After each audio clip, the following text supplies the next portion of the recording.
वैलेक एक ऐसा शैतान जिसने पूरे हॉरर सिनेमा इंडस्ट्री को हिला कर रख दिया था। पर क्या आप मानोगे कि ये शैतान पहले एक गॉड का सेवक हुआ करता था?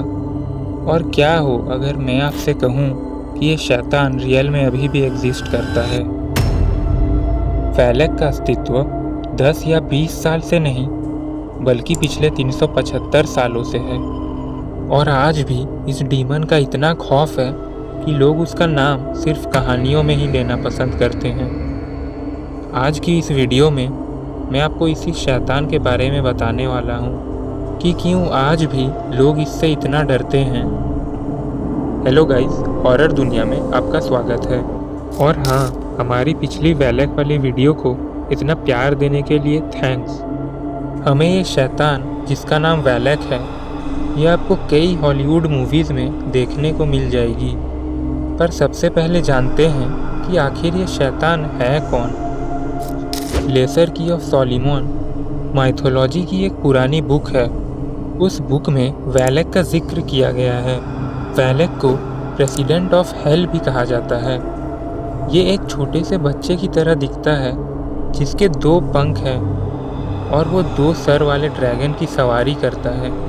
और कई लोग तो अभी भी ये मानते हैं कि वैलेक पहले एक गॉड का सेवक हुआ करता था, पर उसके किसी बड़ी गलती के चलते उसे श्राप मिला और वो खतरनाक डीमन बन गया। इस बात में आखिर कितनी सच्चाई है मैं आपको आगे बताऊंगा। कॉन्ज्यूरिंग 2 मूवी में आपने देखा होगा कि लॉरेन, जो कि एक पैरानॉर्मल रिसर्चर थी, उसका जब इस शैतान से आमना सामना होता है तो वैलेक उसको किसी हल्के ऑब्जेक्ट की तरह उठा के फेंक देता है। पर वैलेक की पावर सिर्फ यहीं तक सीमित नहीं है। ये एक कमांडर है और 30 लीजन्स मतलब कि 30 खतरनाक आत्माओं को अपने अंडर रखता है। वैलेक जिस ड्रैगन की सवारी करता है उसके 2 सर 2 फोर्सेस को कंट्रोल करते हैं और ये रिप्रेजेंट करते हैं हिडन नॉलेज और विजडम को। ये हमें आइडिया देता है कि वो खतरनाक चीज़ों को पाल सकते हैं। और इससे ये भी पता चलता है कि ये दोनों सर नॉलेज और डेंजर को रिप्रेजेंट करते हैं। वैलेक दोनों एक्सट्रीम्स को ही बैलेंस करते हुए दिखाया गया है। और उसका बेबी लाइक स्ट्रक्चर रिप्रेजेंट करता है इनोसेंस हिडिंग पावर, यानी कि इसके मासूम चेहरे के पीछे अपार शक्ति है।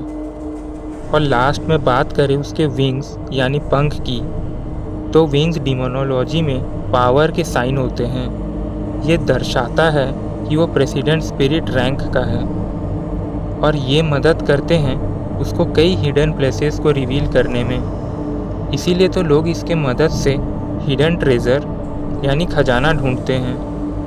पर इसको बुलाने के लिए भी कोई एक्सपीरियंस्ड प्रीस्ट चाहिए। अगर कोई इसे मजाक में बुला ले और उसको कंट्रोल ना कर पाए तो वैलेक उसकी ज़िंदगी को तबाह कर देता है। लेसर की ऑफ सॉलोमन बुक के हिसाब से वैलेक 72 डीमन में से 62 प्लेस पे रैंक करता है। इसमें सबसे टॉप पे आते हैं किंग, सेकंड पे प्रिंस या ड्यूक एंड थर्ड पे प्रेसिडेंट और लास्ट में आते हैं नाइट्स। हाँ, जैसे कि मैंने आपको पहले बताया था कि कई लोग मानते हैं कि ये डीमन पहले एक गॉड का सेवक हुआ करता था, पर माइथोलॉजी में ऐसा कहीं भी मेंशन नहीं है कि ये पहले गॉड का सेवक था। तो अब सवाल आता है कि क्या वैलेक सच में आज भी इस दुनिया में है?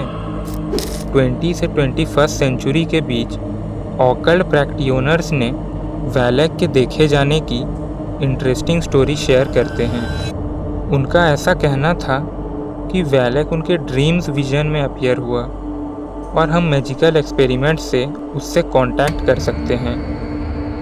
ये मोस्टली पर्सनल एक्सपीरियंसेस, फोल्कलोर या पैरानॉर्मल कम्युनिटीज़ के रिपोर्ट्स हैं। इन सब चीज़ों का अभी तक कोई भी साइंटिफिक प्रूफ नहीं मिला है। पर रियल में वैलेक कैसा भी हो, ये वैलेक हॉलीवुड और पॉप कल्चर में तो काफ़ी मशहूर है। वैलेक का जिक्र कई हॉलीवुड मूवीज़ में किया गया है, जैसे कि कॉन्ज्यूरिंग 2, द नन 2, एनेबल और भी कई सारी मूवीज़ हैं। और तुम गेस करके मुझे कमेंट्स में ये ज़रूर बताओ कि डीमन वैलेक का जो रोल निभाई है उस एक्ट्रेस को इस नन का मेकअप करने में आखिर कितना टाइम लगा होगा। मैंने पिन कमेंट्स में इसका आंसर दिया है, पर तुम पहले अपना कमेंट लिखना, उसके बाद ही चेक करना। इस वीडियो में तो मैंने आपको सिर्फ वैलेक की हिस्ट्री और पावर्स के बारे में बताया है, बट क्या आपको पता है कि इंग्लैंड के एक पुराने चर्च में एक नन को जान से मार दिया गया था। उसके बाद वो नन की आत्मा ने जो किया वह सुन के आपके होश उड़ जाएंगे। उस स्टोरी के बारे में भी जानना है तो लेफ़्ट वाली वीडियो पे क्लिक करो।